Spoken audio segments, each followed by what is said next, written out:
that just the way it is?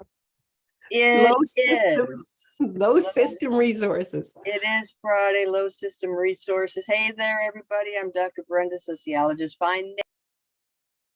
We've lost her. Her resources were so low that she's gone.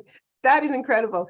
So hello, we're going to wait for her to come back. I'm smiling now because that's what happens sometimes when the resources are low. So yes, we'll come back. I'm just going to myself push this over into my group as well, into the Soul Empowerment Lounge. So let me do that because I can do that. Oh, who knows if we can do that? I have to laugh, really. Here we go. Here she's back. The last thing we heard was system is low, and then we lost you. So please carry on and introduce yourself. That'd be awesome. Can you hear me? Well, you're on mute. You got unmute so we can hear you. Happy Friday, can we just start again? Everybody. We said just before the call. You were saying we said it's so good. We're getting so good at this. We're getting so technologically savvy, and I'm having all kinds of problems. It's the island weather. It's the humidity. It's the seagulls flying overhead, interfering with my connection. Because yes, I'm on South Padre Island. This is my last Friday on the island, so taking off on Wednesday. Dr. Brenda here, sociologist, financial coach, founder of Gutsy Women Finances Community, where fun and finances meet. And happy to be here with my buddy Janine. Take it away. Okay, I'm just writing letter D, and I had to have a bit of a chuckle before I said that, because if you are from the Yukon, and even if you're from other places, the big D has a different meaning. And we don't have a lot of vitamin D up in the Yukon in the winter. There's not a lot of sun. And so our Health and Social Services Department put out a huge ad for us to get the big D. And it went viral. It got onto the news in the US. And somebody got in trouble for that advertising campaign. Regardless, the big D is what we are here for to talk about in terms of the alphabet.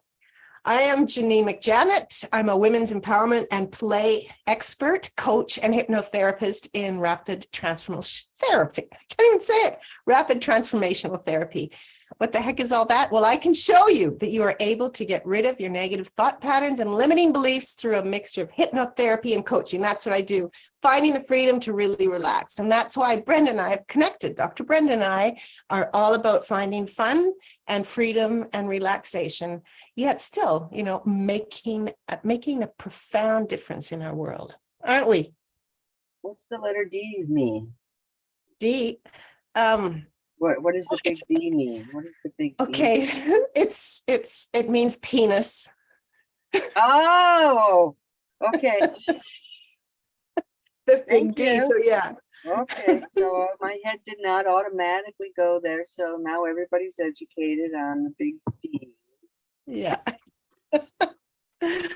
Yeah, so how are you feeling today and with our week behind us? What comes up for you when you dare to dream in your world? Is that a rhetorical question? Well, it could be. Can I do something? You do something.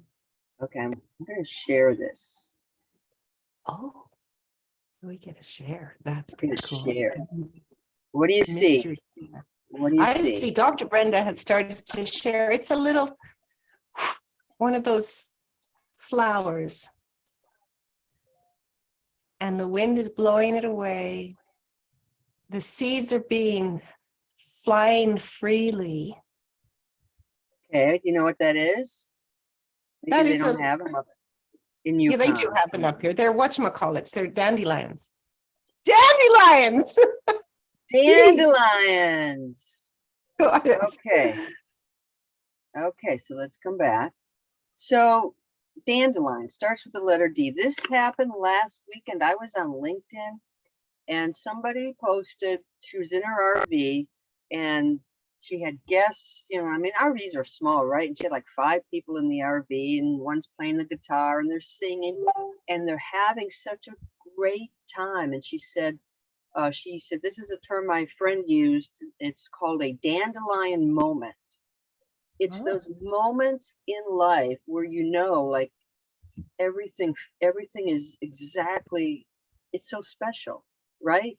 It's this special moment, and you know that you're never going to get there again, but it's like, because it's like you blow the dandelion and it's going to be gone, but you have all these seeds that go out there. And I really kind of like that idea of having this dandelion moment, just stopping and pausing and realizing, you know what, this is special. I'm going to soak it in. I'm going to take in every second of this moment, because I know it's not going to be repeated. It's going to be floating out there. I am here, and this is an incredible place to be. What do you think about that? I love that, Dr. Brenda. I love that so much, because it has the component of being mindful, and the component of being free, and the component of dreaming, because you never know where those seeds are going to land, or even if they're going to germinate, you know. So there's all that curiosity, and there's a bit of fear probably for those little seeds, but they're flying and they're in the moment.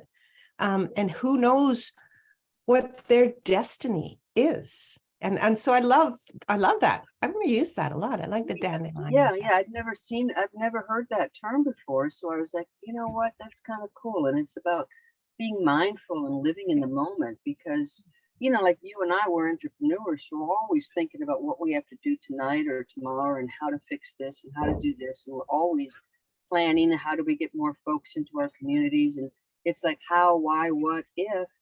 And sometimes that takes you away from even recognizing the dandelion moment. Yeah. The dandelion moment, almost like the dandelion effect, if we could actually bring it into us. I like that. And what you just said is the do. You just said do. And we are just doers, you know, and that is not living in the dandelion moment, is just the doing that we continuously do.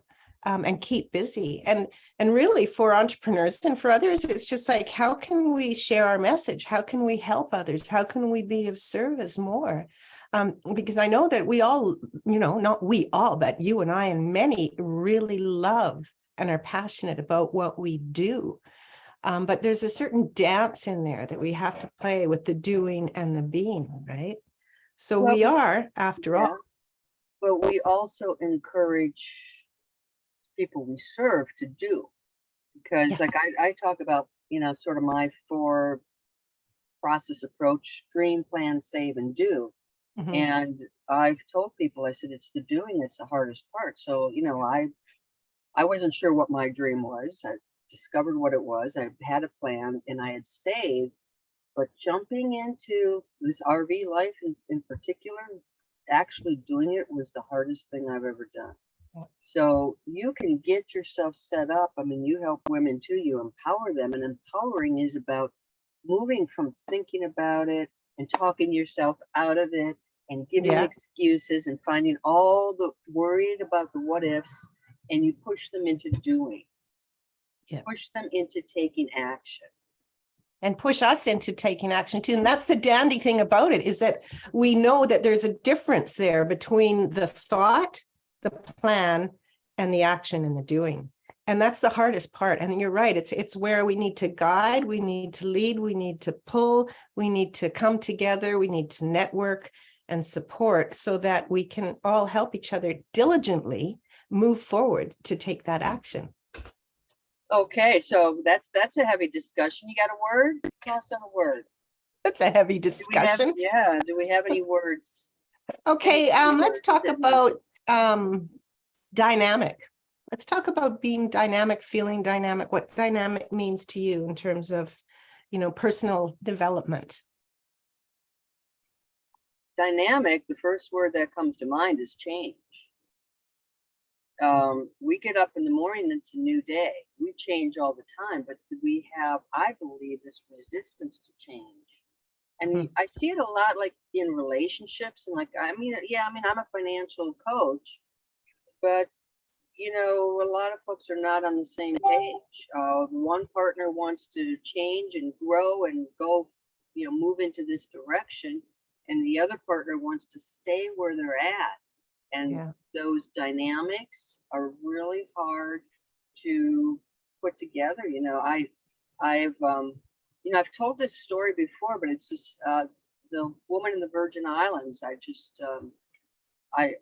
Older woman on the ferry. I couldn't take my eyes off of her because she had such joy. It's like, what is going on with this woman? She's got the secret to life. And we get off at the same place. We end up getting on the same open air taxi. We end up going to the snooba shop together. We're walking down the beach, and she tells me, she says, been married for 50 years. My husband and I talked about how great retirement was going to be.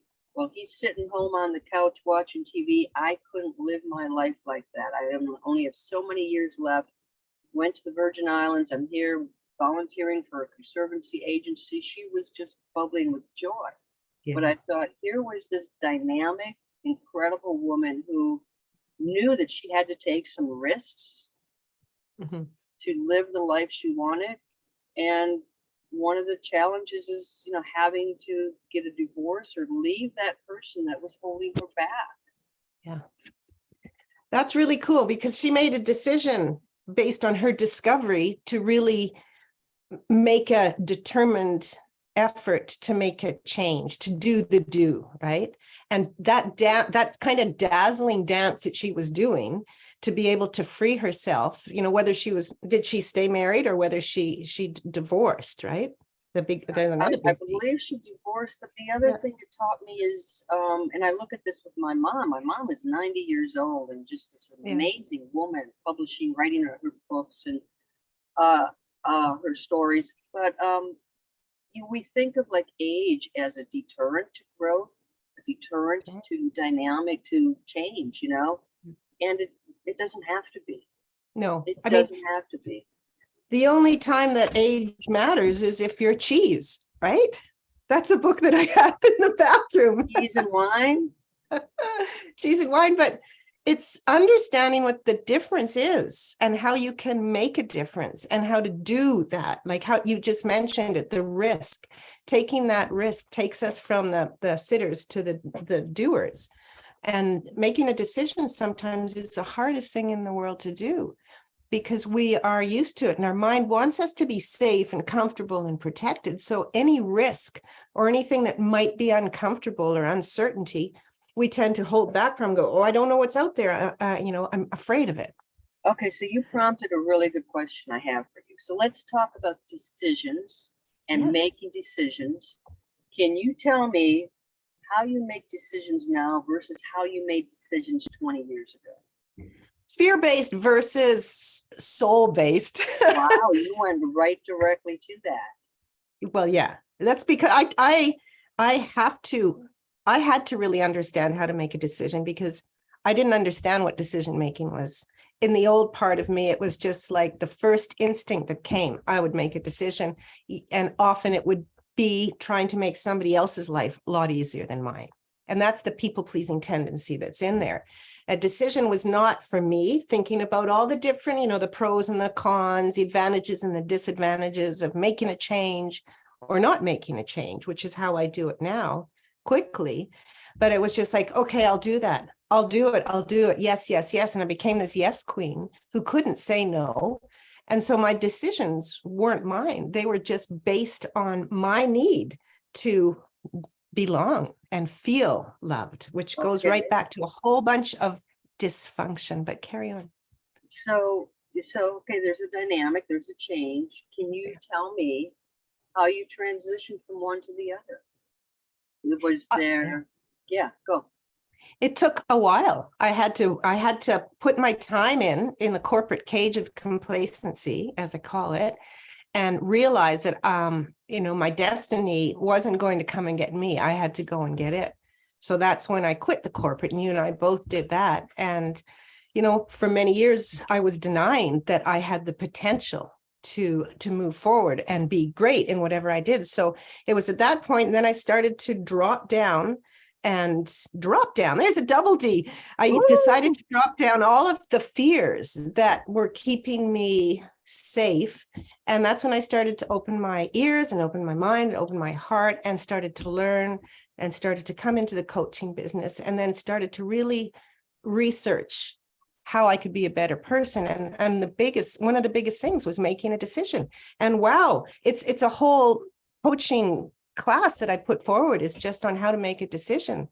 And to understand that our instinct is based on potentially on our unmet needs as a child, and how we can just ask ourselves, what's in it for me? What's really the advantage of making a change? Because automatically our brain goes to, what's the advantage of not doing it? That whole negative bias that's in our brain.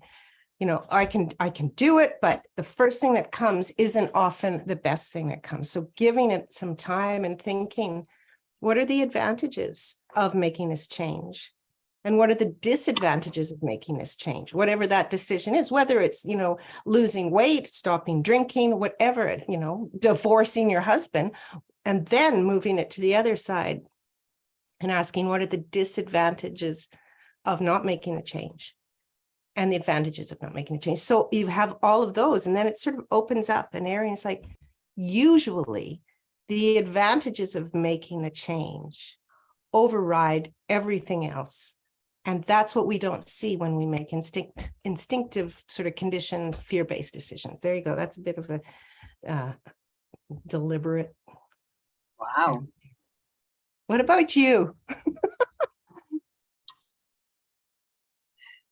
As a sociologist, as a researcher, the old days, I would be like, running up my pros and cons and should I do this and weighing each factor and being really brain centered, mind centered, is this going to get me to where I need to go? I now move with gut instinct. I've done it enough so that I trust it. And I have seen really weird things happen in my life because I've been more open. Instead of making a decision right away and moving down a path, sometimes I let things percolate.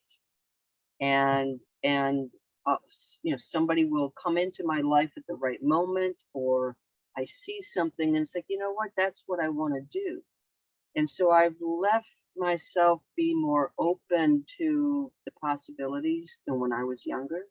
When I was younger, it was very narrow. I knew what I wanted to do and how to get there. And now I'm like, what, I could, maybe next year I'm off living somewhere else. I'm doing something else. We'll see what happens. So I'm actually freer than I was before. Yeah, I love that. And I mean, you're touching on growth mindset and fixed mindset, right? And how that fixed mindset keeps that closed, very small pathway, and having that growth mindset and the curiosity that goes with it to make that difference and to make that decision. I mean, it's so well deserved when we can do something for ourselves and it makes it a difference again, right? Deliberately. Well, to me, life should be about no regrets. And you don't regret, you might have tried something and it didn't work. You don't regret trying it. You regret the things you didn't try. That's been my experience. But you tossed out a D word when you were talking about decisions. And I'd love to talk about destiny. About destiny? Yeah, tell me. Destiny is a beautiful word to discuss. Well, destiny, I think you go back to the abundance mindset and versus the fixed mindset, because I think people feel like, oh, bad luck follows me. That's my destiny. I'm just going to be poor. This is where I'm going to be. And it's like, you know what? We can shape our destiny. Yeah. You can learn how to get out of debt. You can learn how to be a better person. You can learn how to love somebody. You can learn how to create the destiny that you want. Yeah. But a lot of people feel trapped that the destiny just happens, or it's some other entity, a God that's determining my destiny. we have this power within ourselves to open up the windows and the doors and the opportunities and step into the destiny that feels right to us. Yeah. What do you think? Well, you were just like, yes, I think that as well. Like, we can learn to change all those things, and we can also learn to change our thoughts. And I think that's really the primitive thing. That's the important thing, is what are our thoughts that we're thinking, which leads me on to, you know, how these destructive thoughts and words that we have inside of us can control our path and keep us in that cage that you were talking about, where our destiny is only what we can just barely see and not beyond. So I was cooped up in that cage, you know, for a long time, thinking, this is who I am. This is what I can do. I'm not good enough in this area or this area. I'm just fine. I'm comfortable. I'm just dandy here, right? And it's not until we break out and really move out of that and make the decisions, right, to find out what our destiny is. And we need clarity. And I love the clarity. So that was a big word last week, right? Is Yes, finding clarity to know what we really truly want, you know, and that takes discipline. The destiny too, it's also, you can look ahead and you can fear what's going on because we don't know. So there's, you know, we don't know what tomorrow will bring. Yeah. You can hang on to that and say, I'm going to do everything I can today to enjoy it, but you can be excited about your destiny. There's such a huge difference in the way you look at it. Like you know, I never thought I'd be doing this. Never, ever, ever. And it's like, oh, this is so cool. And maybe in 2 or 3 years, it's like, maybe I'm doing something else and be like, I never thought I'd be doing that. That is so cool. I am excited by the possibilities versus, oh my God, I don't have a plan for next year. What am I going to do? You know, if you either live with that fear or you turn it into something exciting, freedom, an adventure. An adventure. It's an adventure. Yeah. Oh, there's so much coming up there. There is so much, because we have to dance with the possibilities. We have to dream in the possibilities. And if we don't, we're going to stay put. I mean, the same here. I put on an event last night. You know, it was by far, you know, a lot of work that I put into it. Whether it was perfect, it doesn't need to be perfect. I learned so much from it, but I could have chosen to not do it because of fear and just say, I'm not ready for it yet. But I dove into it. I did a deep dive into it deliberately. And there was a lot of content in there, right? And it was just like, oh, I've got a lot more. Now I've got that confidence, and I feel kind of bedazzled in a sense because I dared to do it. Somebody said, oh, you're going to be a daredevil and do it. So it was hard because the decision was there, this decision from fear, this decision from dysfunction, which has pulled me to the side that doesn't allow me to be my best self. And I know that we all have that in us. It's just like this kind of difference in our mind. And it goes back to the words and the thoughts that we're thinking. I can't do this. I can do this. I'm not going to do this. I will do this. I shouldn't do this. I can do this, you know, and just being able to retrain our mind to even if it's not the truth, right? To just start giving us the messages that we can do bloody anything that we want to do. It comes back to doing, that devotion to doing. What was that? The word that pops into my head is also denial. Yeah. And I feel like underneath a lot of what you talked about is sort of like denying who we really are. Now, you let yourself, you know, when you get out and you do your events or whatever it is you're doing, you're allowing yourself to be vulnerable. You know, not everybody's going to love it. You're like, okay, this is who I am. But, you know, in some ways it's easier to move in life if you do the traditional things, if you sit behind the cubicle and you're working all day, if you dress up nicely, if you've got makeup poured on your face, and you know, it's like, oh, you know, that's the easiest thing to do, but you are denying who you really are. Inside. So, you know, if I show up one Friday and I'm in a skirt and my hair's all done and I'm, you know, it's like, that's not me. This is who I am. I like who I am, but you have to have enough confidence and be a daredevil to step out there, but you have to stop denying things that we did to fit into society. Yeah. Oh, and that's such a beautiful conversation in itself, is just this whole societal conditioning that allows us. I mean, I just have to say that I went to the hairdresser the other day. So I did get a hairdo, which is a kind of, we can have a hairdo and we can have a to-do. I dyed my hair. Dyed. We can have a hairdo and we can have a to-do, and we can have a don't do, and we can have a do-do. And we can have a do-over. And a do-over. Hang on, I'm in the middle of a beautiful poem. Didn't you catch the rhyme? We can have a hairdo, we can have a to-do, and we can have a don't do, and we can have a do-do. But what we do becomes our hoo-hoo. So stay true with what you do. I just had to share that. The big D. We're right back to the big D. Well, it's the dandelion moment for me. It was just like, oh, we have to do who we want to be, because after all, we aren't human doings. We're human beings. And so just being in the moment, in that dandelion moment, you know? Wow. Dandy. Any You know, I think words? You want to wrap up? Any final words? Tell us what you're doing and how people can connect with you. Connect with me on Facebook for the moment. I've got a playground going on over in Mighty Networks, and we'll always drop our links down. I think both of us have the tree links. What's it called? The tree link. Tree link. It's with all of our fun stuff on there. Link tree. Link tree. That's dandy. But I've got a word for you, because this is when I saw this word earlier on in the week, I thought of you. Oh. Dexterous. Probably mispronounced it. Dexterous. Like flexible? Like both hands? Like quick-witted. Dexterous, maybe. Dexterous. I should learn how to pronounce my words before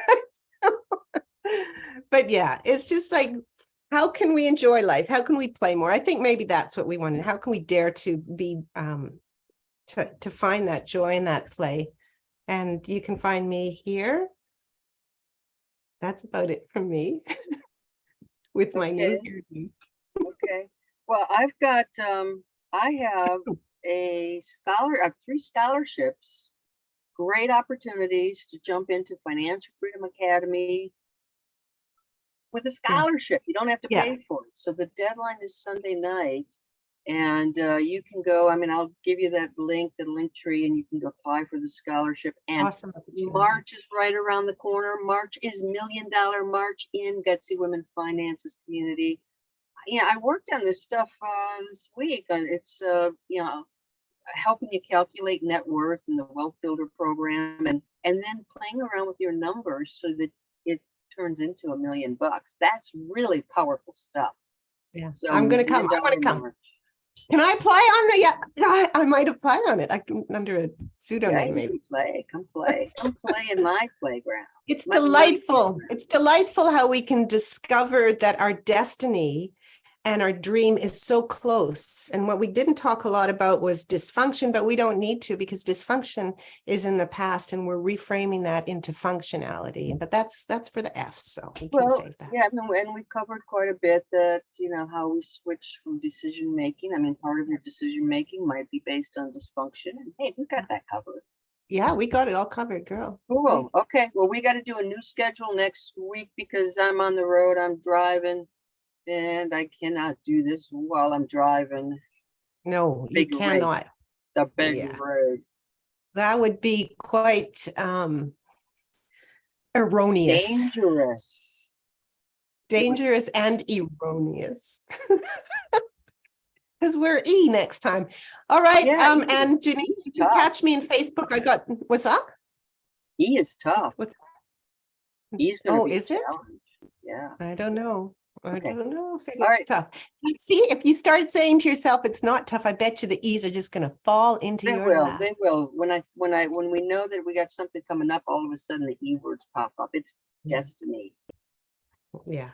All So right, enjoy Brenda. your day. Connect with us. We got something else coming up that's going to be really big, but we'll save that for later because I haven't even talked to you about it. Oh, Okay. okay. All right. See you guys. Ciao, ciao. Bye-bye. Bye.